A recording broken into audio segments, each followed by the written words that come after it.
Well, welcome to everyone. Welcome to the Catholic Perspectives on Racism and White Supremacy series, sponsored by the Center for Catholic Thought and Culture, Campus Ministry and Mission, and the Franciscan School of Theology. I am Dr. Jeffrey Burns. I am the director of the Center for Catholic Thought and Culture here at the University of San Diego. This is the beginning of a 7-part series, so we're very happy to have Dr. Constance Carroll to start our series off. A few suggestions. Place your screen on speaker view rather than gallery view. If you put it on speaker view, you'll be able to see better. You will be muted throughout the course of this talk, and if you would like to ask questions, please use the chat feature. So if you chat, you can type a question which will be dealt with at the end of the talk. Dr. Carroll will talk between 30 and 40 minutes, and we will follow that with about 20 minutes of questions and answers. This talk will be recorded, so anyone who would like to use it after this, it will be available in the coming weeks. So I would like now to introduce the president of the Franciscan School of Theology, Father Garrett Galvin. Good afternoon to all of those here in San Diego. It's a great pleasure for us at the Franciscan School of Theology to collaborate with the University of San Diego to host this event on this all-important issue.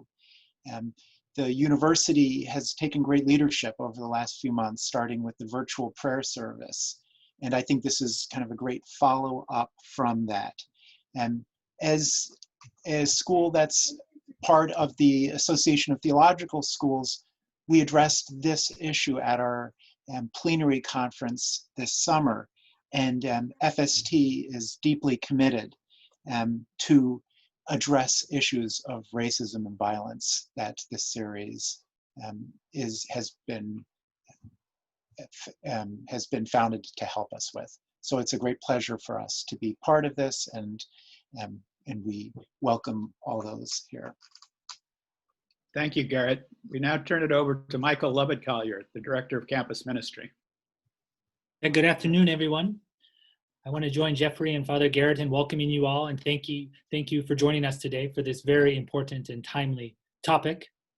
Also want to echo the thanks to the Center for Catholic Thought and Culture, Franciscan School of Theology, for their co-sponsorship of today's event. Of course, I want to express our most sincere gratitude to our speaker, Dr. Carroll. I can think of no better person to get us started on this series than you. So thank you for sharing your wisdom and your experience with us today. Before we turn the microphone over to you, which is why everyone's here today, it's my honor to introduce briefly Dr. Harris. As I think many of us know, Dr. Harris has served as the president of USD since August of 2015. One of the priorities of his tenure during that time has been the enactment of Envisioning 2024, the strategic plan for the university, which among other things has a real highlight of diversity, inclusion, and equity. Dr. Harris's commitment to those issues has also been recognized by the NAACP and the Urban League, who have given him leadership awards for his commitment to civil rights. So thank you for being with us today. Dr. Harris, thank you for your ongoing commitment to leading, to creating a community that is truly dedicated to confronting the urgent challenge of racism. Thank you. Thank you, Michael. And I too want to thank the Department of Theology. I want to thank the Franciscan School and also the Harp Center and Jeffrey for pulling this really magnificent series together. And you're absolutely correct, Michael. We could not have a finer opening session than to have Dr. Constance Carroll as our speaker. Her topic today is the American Catholic Church in the Shadow of Slavery. Constance Carroll is a remarkable and just absolutely admired leader across the country. As you know, she served as the chancellor of the San Diego Community College District since 2004. And it's really important to note that the Community College District enrolls about 100,000 plus students per semester. So she is the leader of one of the largest post-secondary educational institutions in the entire country. Prior to coming into her current role as chancellor, she served as the president of 3 separate community colleges in California: San Diego Mesa College, Saddleback College, and Indian Valley Colleges. As you might have heard earlier, those of you who were on the call in the beginning, Dr. Carroll received all 3 degrees in and around the city of Pittsburgh, with her undergraduate degree in humanities from Duquesne University, fine Catholic institution, and her master's and her PhD in classics from the University of Pittsburgh.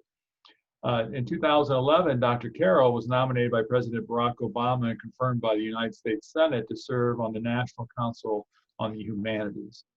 She also has served on the board of the American Council of Education, the American Association of Community Colleges, and the list goes on and on. It's a remarkable service to higher education and help mentor new and future leaders.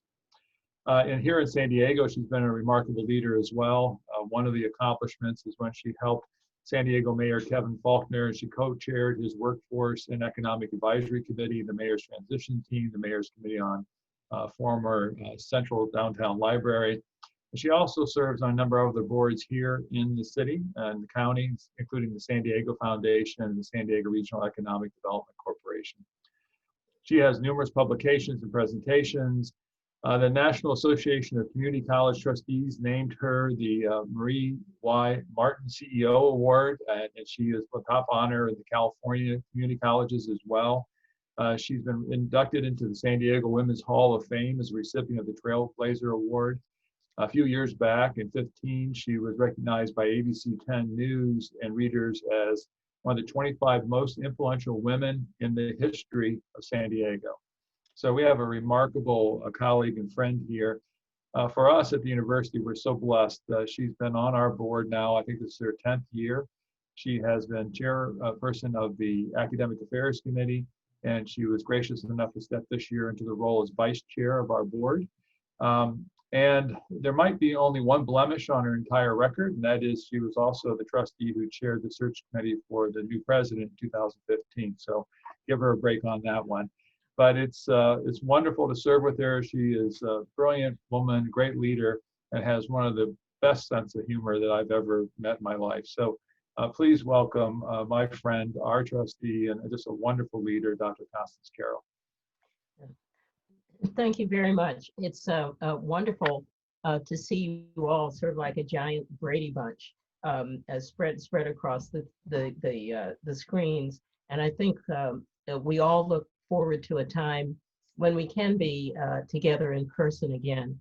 Thank you, Jim, for that wonderful introduction. He paid me, by the way, for my recommendation for him to be president of the university. He's still paying in installments. It was quite a bit, but one of my greatest achievements, if I were ever asked, was being part of the search process that resulted in such a wonderful president for the university, a man of deep commitments and principles, and I've been blessed to serve on the board at USD for these past 10 years. I'm also a new board member of the Franciscan School of Theology, and I'm looking forward to my affiliation there so it can be cross-referenced.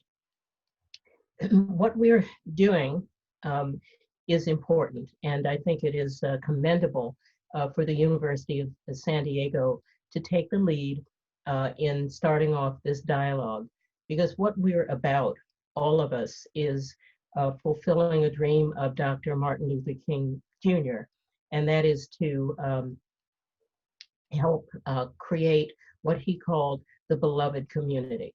And when we take a look at the foundation of our country, our nation, with its desire to form a more perfect union, what we're doing is taking that a bold step further to form a beloved community. And that can only happen with honest dialogue, a good grasp of history, and a true sense of commitment to the values that we all espouse. And in that framework, I want to talk a little bit about the Catholic Church and its role. And I've titled my talk today, "The Catholic Church in the Shadow of Slavery." And that's because, in my view, all of the issues that America is confronting today, the violence in the streets, the protests, everything devolves from what used to be called the peculiar institution of America, and that was the institution of slavery. Why was it called peculiar? It was called peculiar because of an agreement among leaders in the country that America's form of slavery was not quite as harsh as other forms of slavery in the world. So the peculiar institution is an American invention in many ways because it was race-based, unlike other forms of slavery, which were the result of wars and other types of conditions. This was race-based, grounded in Africa. In talking about slavery, I'm reminded of the art term pentimento, if you are familiar with that. And pentimento describes a visual image that you can often see that lies beneath the surface of a work of art, a painting on a canvas, a drawing. It could have been an earlier painting and the like. And that if you know the work, as long as you appreciate that work of art and you're aware of the pentimento beneath it, you understand that both works are there within the same time frame. So although the original work was painted over, you can still see the history that led to the original work of art, the pentimento. In my view, race relations in America are exactly like that.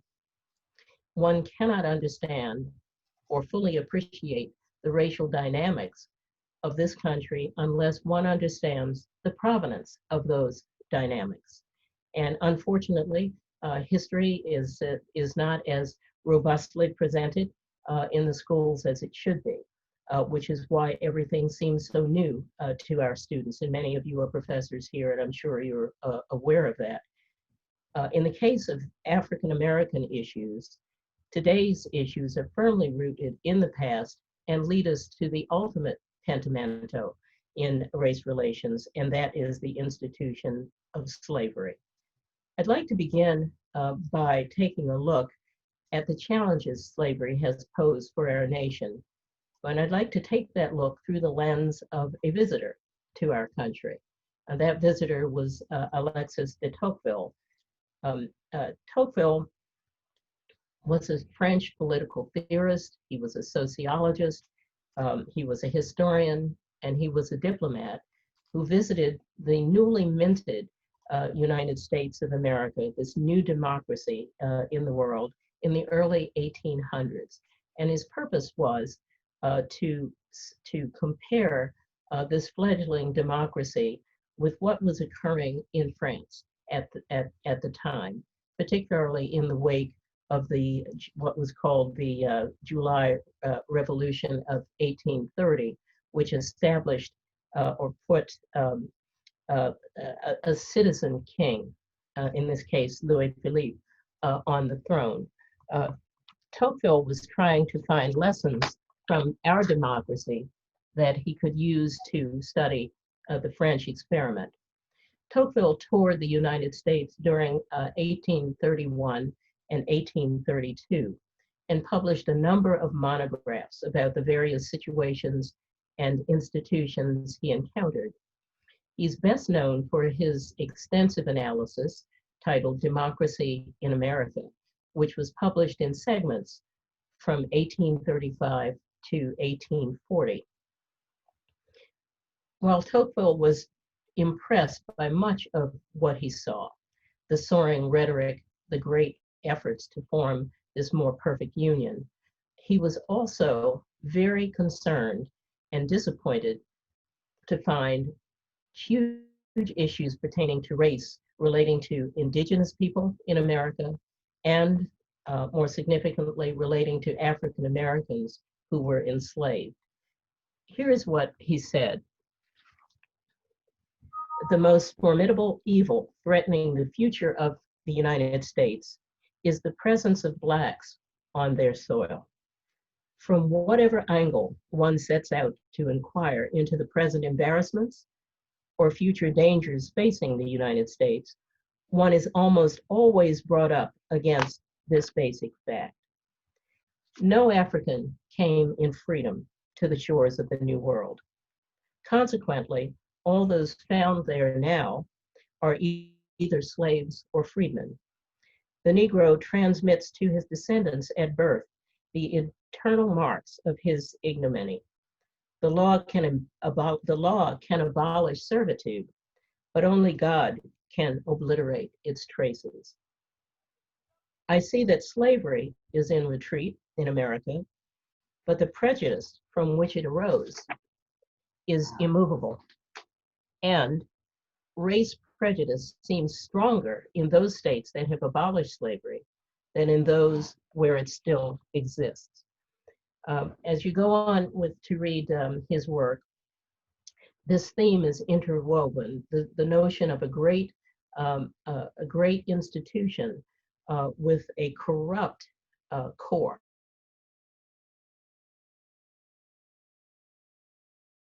In his view, if Tocqueville were in America today, in Kenosha, Wisconsin, in Minneapolis, in all of the states where the protests have erupted following police brutality, would he be surprised by what is happening? He would not. He would ascribe the problem to the fact that America has been taking a long time, centuries, in coming to terms with this essential flaw. 1619 is the date usually associated with the advent of African slavery in the United States. Through violent kidnapping and the horrific Middle Passage of transport across the Atlantic Ocean, almost 12.5 million African men, women, and children were brought to this country. However, the African slave trade reached the Americas much earlier than 1619. It actually began in the 1500s in Latin America and the Caribbean, where its growth was greatly assisted by the Catholic Church. During this period of time, orders of Catholic priests, primarily Jesuit, and nuns, owned enslaved people who were used in the sugarcane fields in Latin America and the islands, later to work in the cotton and tobacco plantations in the United States. Slaves built most of the buildings and did 90% of the work of these nations.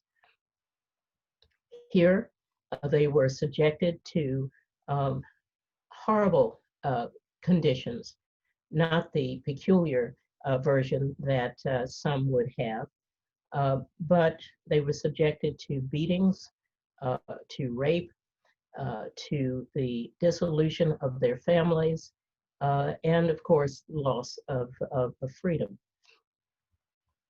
During this period of time, the Catholic Church was the largest owner of enslaved people. This was rationalized by the white supremacist notions that Africans were subhuman and that the church was actually improving their lot by introducing them to Catholicism and by managing them, since they were believed to be incapable of managing their own lives in a non-savage manner. Two states stand out as having the largest Catholic populations at the time: Maryland and Louisiana, with enormous populations also of enslaved people who worked on the plantations. Let me talk a little bit about Maryland, since I grew up in Baltimore and have always taken an interest in the history of slavery and civil rights in this area. I should add that I'm a practicing Catholic from a Catholic family. My mother served on the Archdiocesan Finance Council in Baltimore and received a papal medal for her many services in the church. So we are have been a deeply Catholic family. In a difficult state and in a difficult city. Maryland was a slave state, of course, And when I grew up in Baltimore, it was segregated. So I saw not only were the public institutions segregated, the church was also segregated. So I have firsthand experience with that. And as you know, Maryland was founded, ironically, as a haven for people escaping religious persecution in Europe because of their Catholic affiliations and beliefs. The Catholic hierarchy of America was founded in Baltimore, with the Archdiocese of Baltimore being the oldest diocese in the United States, founded prior even to the nation's independence. The first bishop and archbishop in Baltimore and in the United States was John Carroll, himself a slave owner. At the time, the enslaved people were required to become Catholic, which is why there are so many Black Catholics in Maryland to this day. My family is an example of that. Indeed, the nation's first Catholic cathedral was built in Baltimore, the Basilica of the Assumption of the Blessed Virgin Mary, and the Basilica still has intact its balcony that was expressly created for the purpose of seating freed slaves. So the building itself encapsulates its history. Several decades ago, a dear friend of my family in Baltimore, Archbishop William Cardinal Keeler, made a speech about slavery and the Baltimore Church. This is what he said at the gathering. We gather this evening mindful of an evil, a spiritual malady that has gnawed at the moral fiber of our nation, our community, and our church from the early days of colonial America. Catholic universities and schools also owned enslaved people, which many universities are now studying in order to determine how best to address their history and in some cases make reparations. You probably followed the work of Brown University, Columbia University, Harvard, and the University of Virginia, which have opened their books to show the history of their own slave holding and the work of the slaves in their universities. One incident, however, became well known.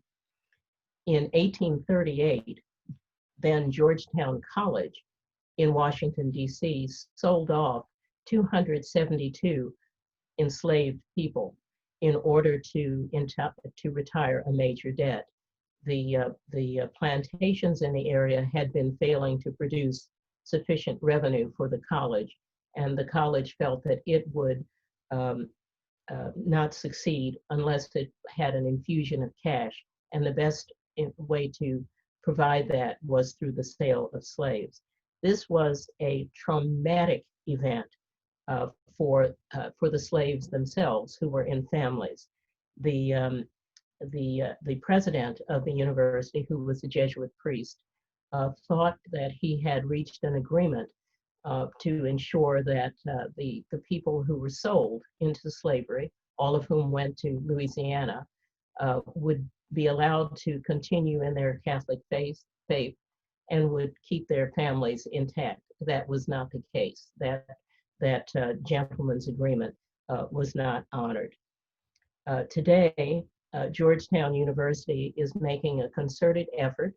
It has a work group of faculty and community members working on this to identify the descendants of the enslaved people, the 272 enslaved people who were sold, in order to make reparations. They have been providing scholarships and other support to the descendants of these people. As we know, the Civil War and the Emancipation Proclamation by President Abraham Lincoln put an end to legal slavery in this country. The Emancipation Proclamation was issued on January 1, 1863. But as we know, all of the slaves were not freed until June of 1865, when Texas finally announced that the manumission of all of the slaves. And the celebration Juneteenth that African Americans celebrate today, and now others celebrate, which President Trump indicated that he discovered. I shouldn't say anything political, but that's true. It embodies the fact that this was a very difficult transition in our country. Where was the Catholic Church during this conflict, during the Civil War? Well, it was on both sides. On the one hand, Pope Gregory XVI had already condemned the slave trade as early as 1839 in a papal bull that was issued. However, during the Civil War, Archbishop John Hughes of New York definitely was on the side of the Union and actually was a confidant of President Lincoln. At the same time, Bishop Patrick Lynch of Charleston, South Carolina, was a special emissary to Pope Pius IX, sent by Jefferson Davis himself in an attempt, which was unsuccessful, to persuade the Pope to recognize the legitimacy of the Confederacy. So you had the Catholic Church in turmoil during this particular time, with everyone taking different positions. Following slavery, of course, came the ill-fated Reconstruction era, which gave way to the horrible Jim Crow ordinances and segregation, both of which were supported by the Catholic Church, and which were efforts to keep African Americans in a servile position and separated from the white population as much as possible. If you're interested in pursuing some of these things in more depth and visually, I recommend two visits. A visit to Montgomery, Alabama, which I took 2 years ago when two new museums opened. One was the Civil Rights Museum, which is brilliantly done, and the other is the museum commemorating lynching in America, which documents the over 4,000 cases of known lynching in the country. During the 1800s and 1900s, efforts to either mitigate or reverse these trends came about and were actually led by the Catholic Church. So the Catholic Church, having been complicit during the period of slavery, during the later periods of particularly segregation and the civil rights movement, began to take a different turn publicly to support efforts to undo the damage of the past and create a more equal and just situation for African Americans.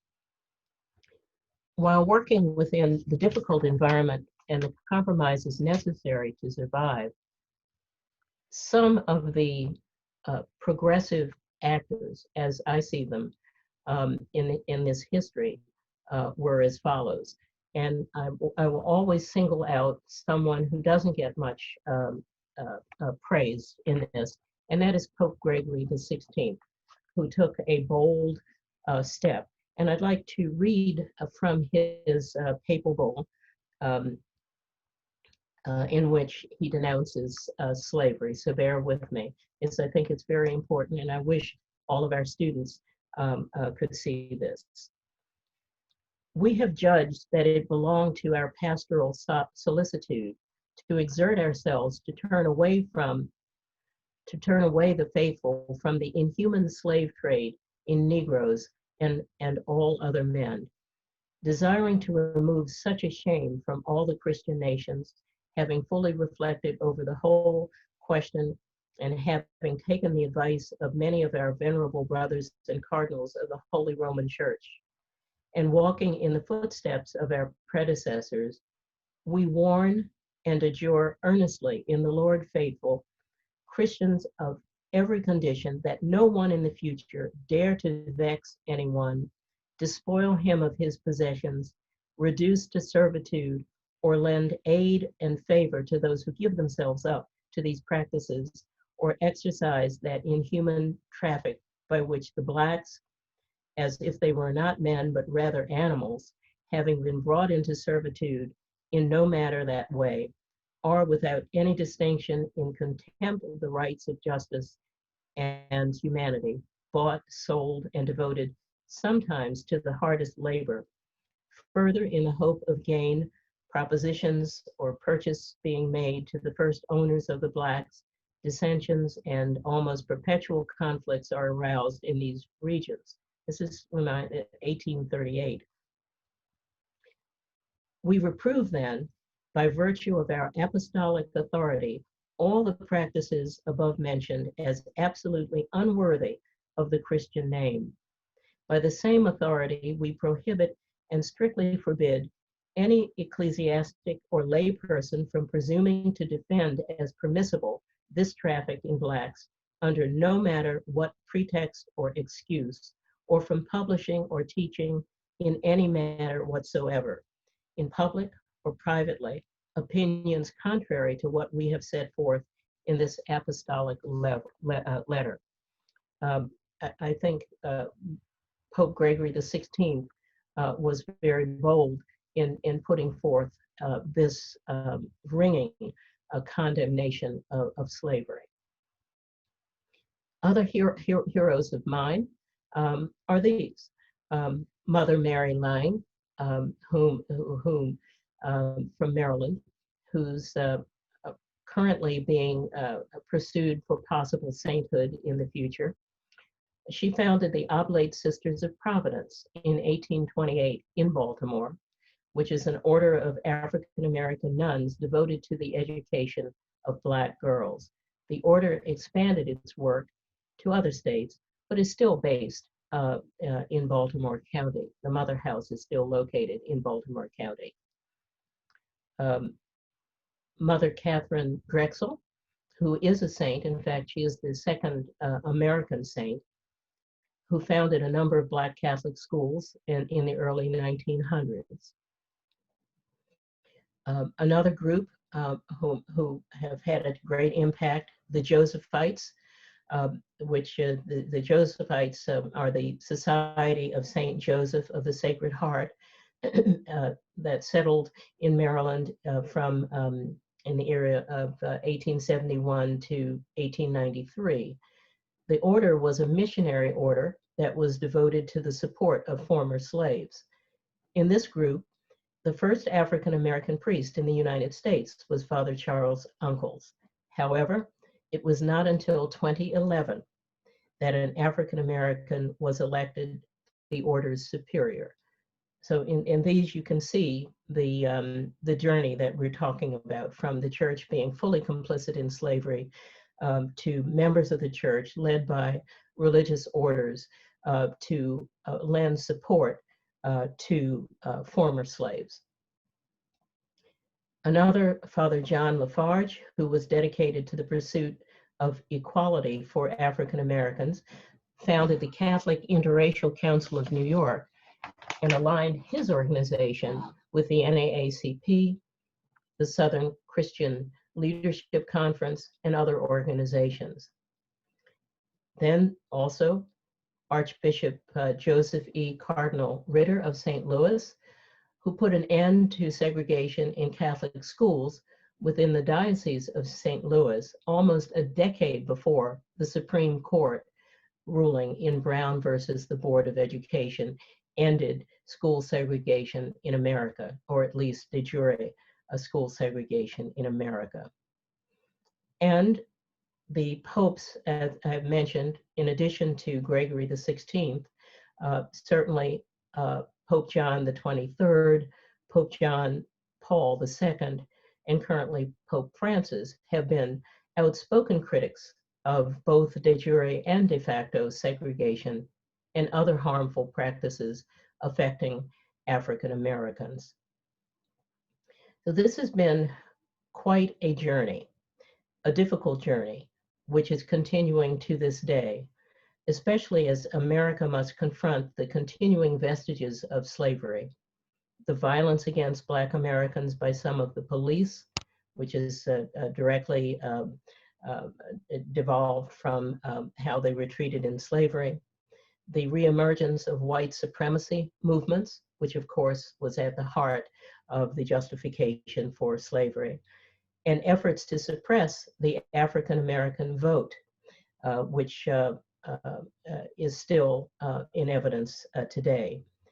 However, as these developments materialize, it is heartening, I'm sorry, to see that the Catholic Church is now openly on the side of those who reject the legacy of slavery and who are committed to ensuring equality.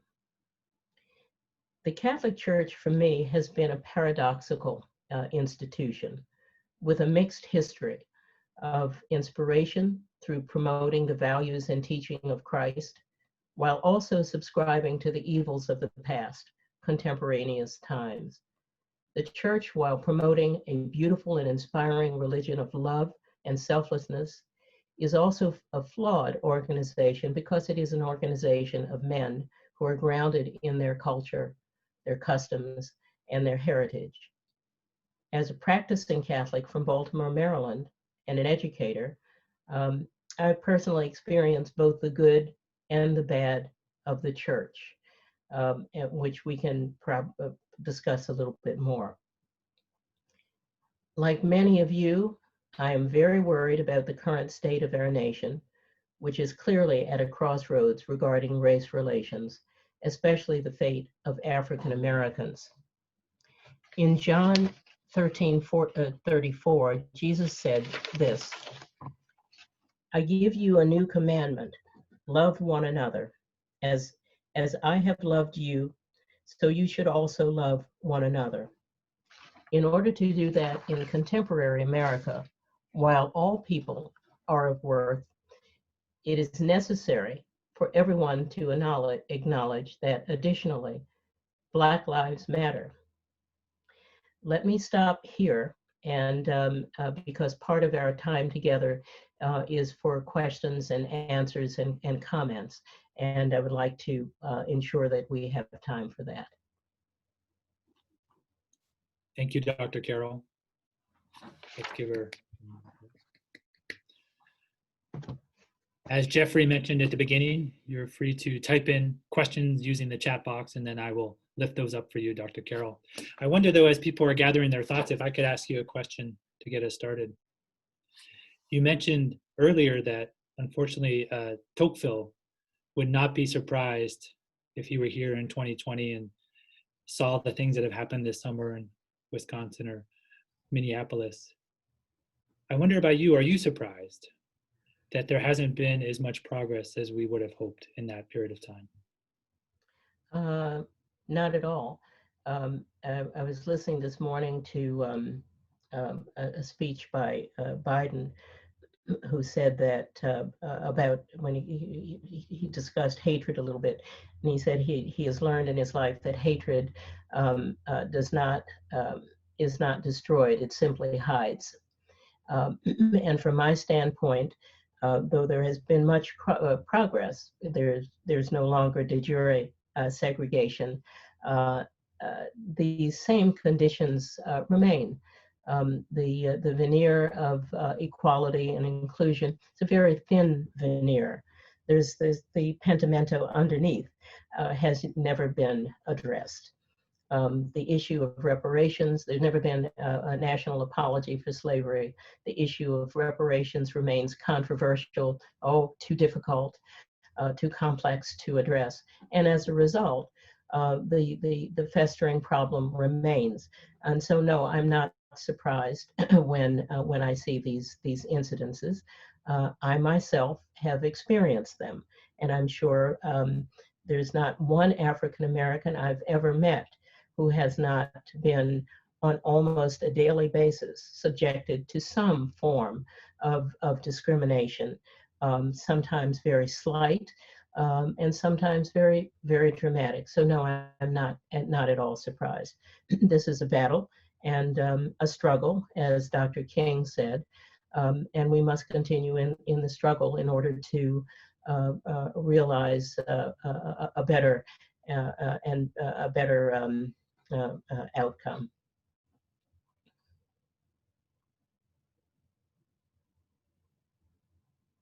Thank you to those who are typing in questions. The next one, Dr. Carroll, would be related to the church. If you could speak a little bit about what the discrimination that you or other African Americans have experienced would look like in the church, from the church.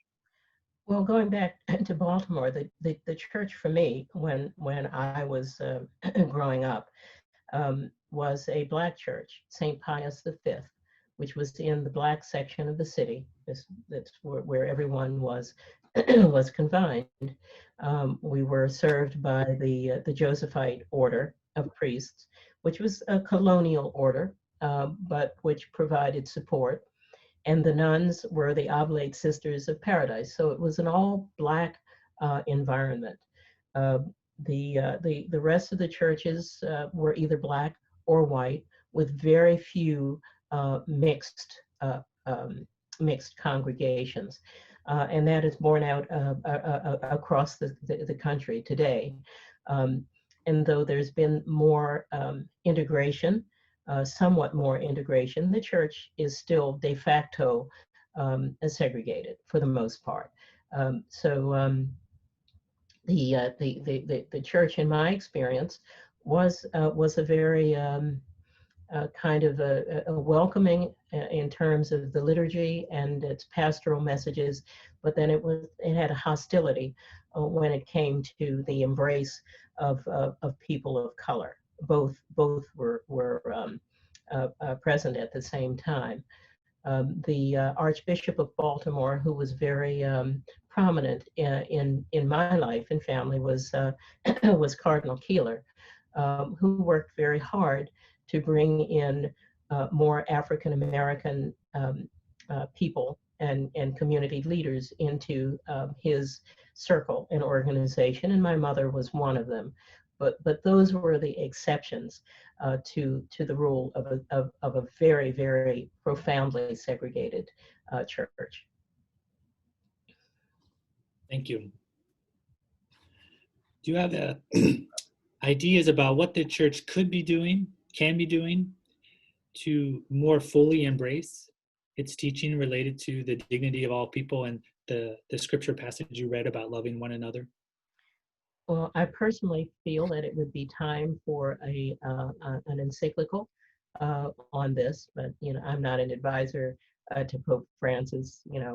You can pass on to him that I have some paragraphs that I would like to see in such an encyclical, and I'm very good at Latin as well, given my my schooling. By the way, I studied Latin because of the fact that when I was growing up, the church, the Mass was conducted in Latin. And many of you will recall that. And as a girl, I didn't know what the priest was saying, and I wanted to know. And so I studied Latin for that reason. But I think there needs to be greater leadership, because this is not just a United States phenomenon now. This issue of Black Lives Matter, it has become metaphorically a global issue, and it's time for the church, I think, to take a strong position in that regard. I think the church also needs to examine some of its practices, particularly the role of women in the church, so that it will be more representative of the people who believe in Catholicism. Thank you. A question has come in related to the fact that while Pope Francis and some other leaders in the church have been outspoken, there are others in the church, in the Catholic Church, who continue to be resistant, if not downright Yes. antagonistic towards Black Lives Matter. Yes. What would you recommend about how one responds to those kinds of leaders, priests, people in the parishes that we might encounter who seem to be resistant? I think they need to be confronted. One of the problems with the pentimento is that it's always kept underneath, out of sight, in hiding, and just as open expressions of anti-Semitism are confronted immediately, and many, but not all, expressions of discrimination against women are found to be intolerant. These moral comments by people who should know better need to be addressed and confronted. The issue of Black Lives Matter is one that's interesting. That is not an exclusive. That is to say that in addition to the fact that all lives matter, we must remember the unique history affecting African Americans in America. And that it's in that context that Black lives matter, because they never mattered in the history of the country in the same way that white lives mattered or other lives mattered. Certainly the people who have been greatly discriminated against through a horror of genocide are the indigenous people. And I am aghast when I see how difficult it is to remove mascots and names from sports teams and the like that denigrate people on the basis of race. There are always going to be apologists for not doing anything to combat these. And those apologists are in service of preserving the discriminatory practices, ideals, and morals of the past.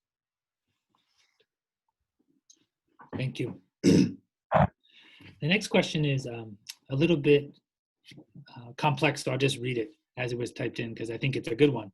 There's a growing recognition of historical tensions among African American and Latino communities. Hearing your description of common racist behavior experienced by many African Americans reminded me of stories around my dinner table, stories of racism and discrimination shared in Spanish. Can you share any projects locally that you find exciting where communities of color are collaborating? Well, yes, it's a typical strategy of to pit minorities against each other. That is an old strategy. In many cases, communities of color have been binding together to resist that. If you, as an educator, for example, one of our best programs is something that's called HUBO, which is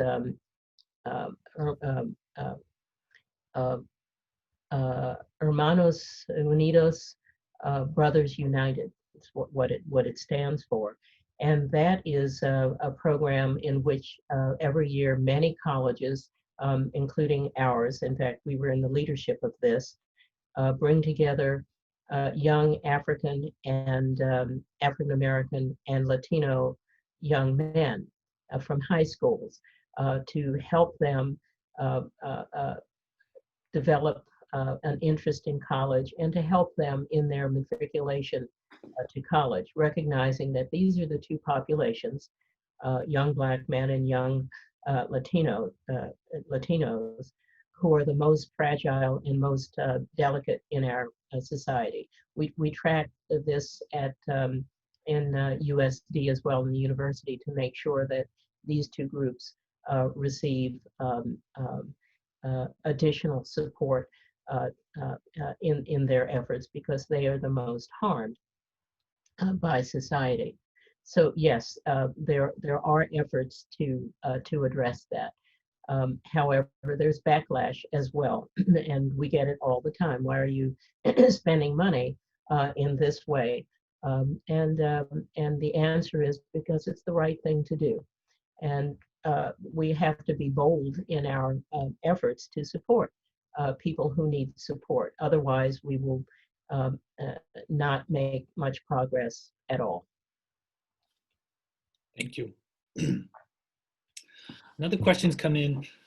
Dr. Carroll, what would you say to a pastor of a church or a Catholic school principal or a teacher who decided that they didn't want to address issues of racial justice because it would be too controversial and might create division within their community? What would I say? Quite a bit. Someone like that should be removed because if we go back to love one another, how can we love one another if we don't know one another? And inherent in the word love is to make sure that appropriate support is provided. One is we will never progress beyond the surface of the veneer if we do not study and learn the historical issues that have led us to this point. And so for a pastor or a principal or a teacher to refuse to do this means that those people are in the service of preserving a status quo which is hostile to Catholic values. And that should not be tolerated. Thank you. Questions come in. Thank you for your reflections. You've mentioned that you see the U.S. Church now firmly on the side of those who reject the legacy of slavery. I'm wondering what you thought of the U.S. Catholic Bishop's 2018 letter on racism. If you've had a chance to read it, do you think it was effective? If you had a chance to change anything about it, what might that be? I would strengthen it considerably, and I would make it more specific in terms of goals to be achieved, and I would certainly strengthen the notion of women in the Catholic Church as well.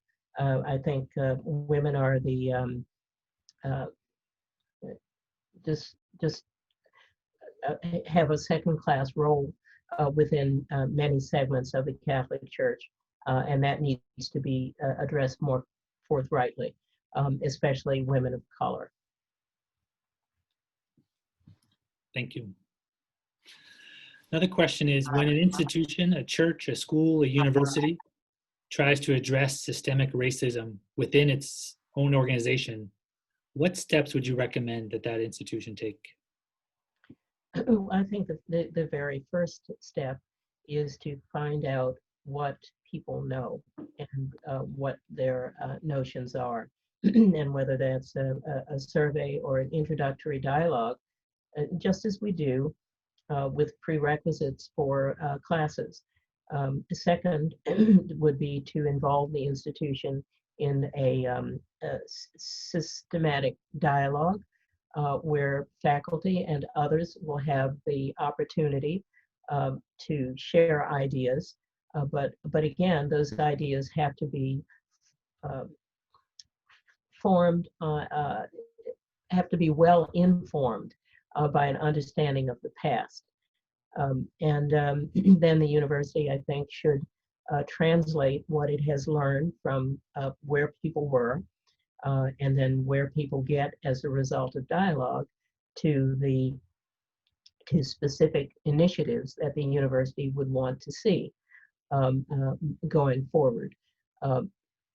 Initiatives that would ensure that the curriculum itself, and I know there's academic freedom, but the curriculum itself should express or could contain information designed for students to learn more about the actual past and appreciate other cultures, because the curriculum of every university is still very Western-centric, and eliminates much of material that would be helpful for people to develop different views of people of non-Western backgrounds.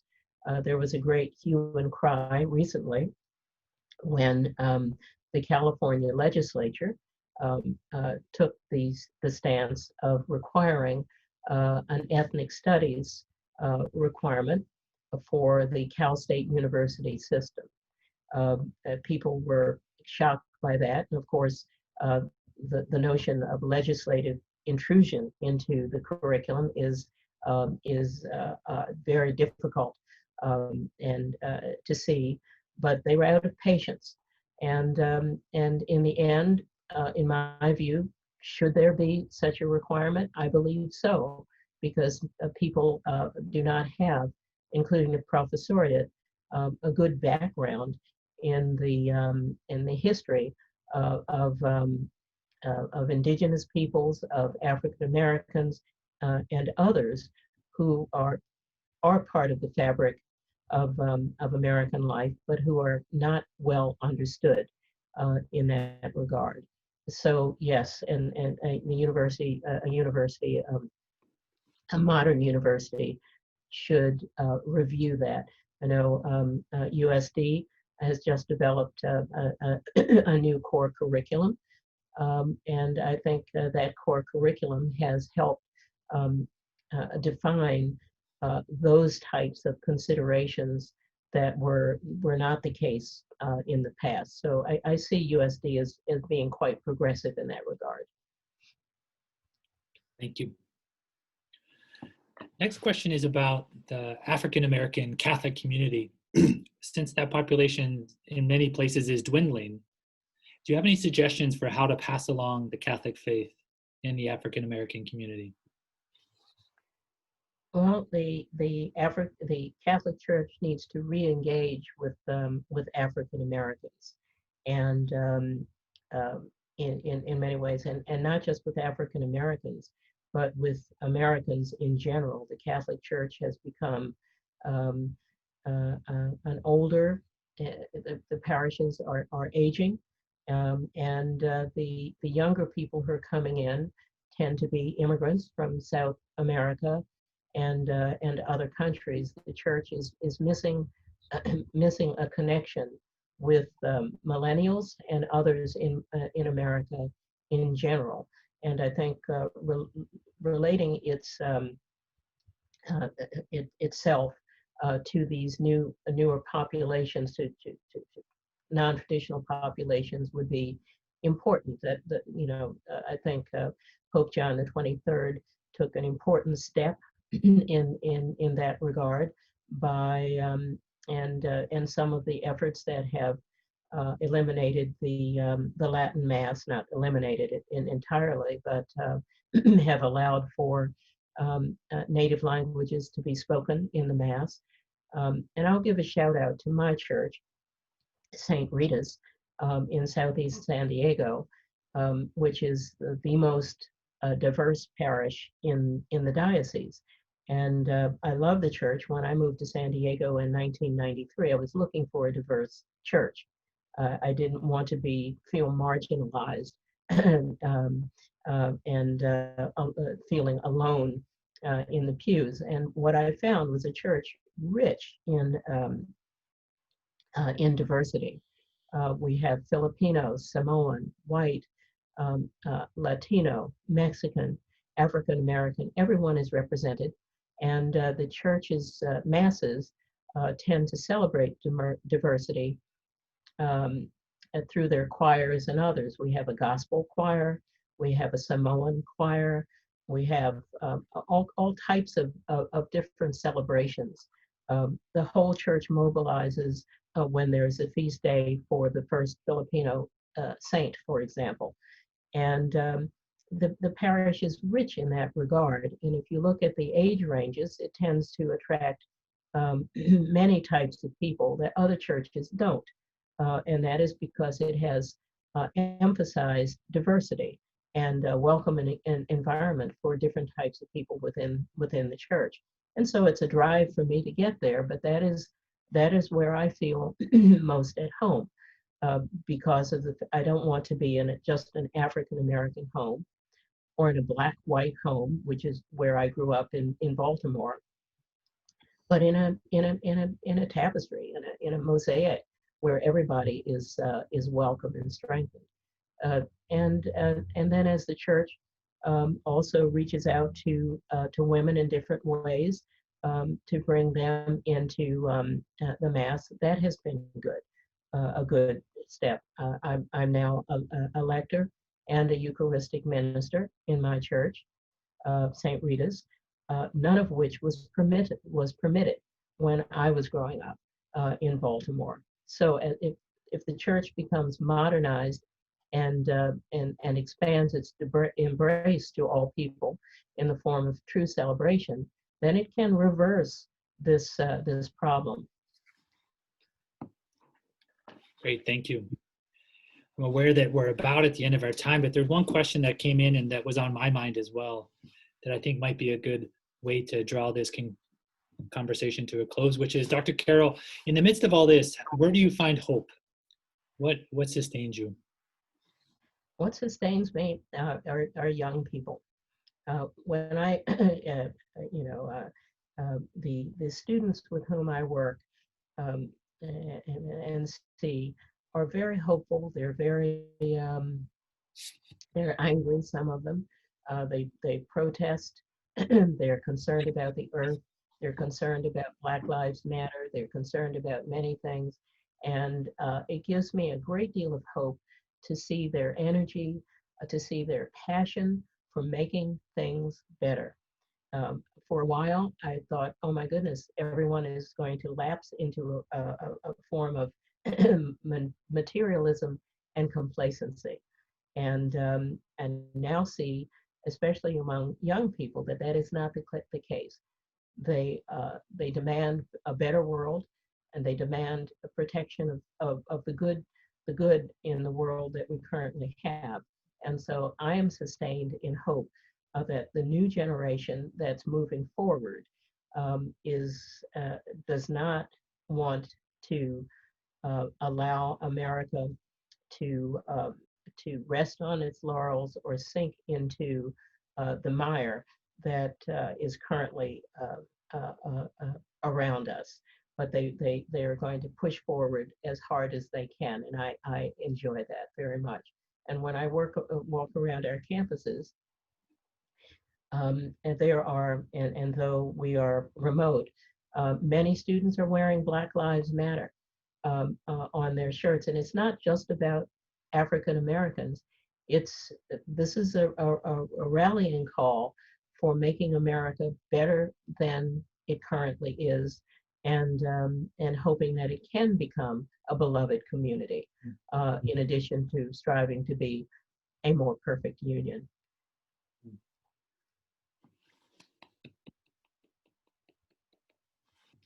Thank you. That's a wonderful last word, I think. Thank you so much, Dr. Carroll, for your time with us today, sharing your thoughts. Many folks have been writing in their appreciation for all that you shared and for your work and your career. So thank you very much from all of us gathered here today. Good luck to everybody. Stay well. Thank you.